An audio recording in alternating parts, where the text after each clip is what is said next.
يا مساء الخير وصباح الخير اخواتي، وكل سنه وانتم طيبين بمناسبه شهر رمضان الكريم.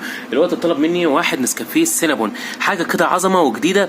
تعالوا كده بنعملها مع بعض واعلمكم وطعمه بيتعمل ازاي. اول حاجه هنجيب الكنكه بتاعتنا، هو سهل جدا وبسيط ومش محتاج اي حاجه ابدا. هنجيب الكنكه بتاعتنا وهنكون مجهزين لبن، ونحط في معيار كوبايه من اللبن. تمام قوي. بعد كده هنجيب صوص الكراميل، اللي هو الصوص الكراميل ممكن نعمله في البيت او نشتريه جاهز من بره.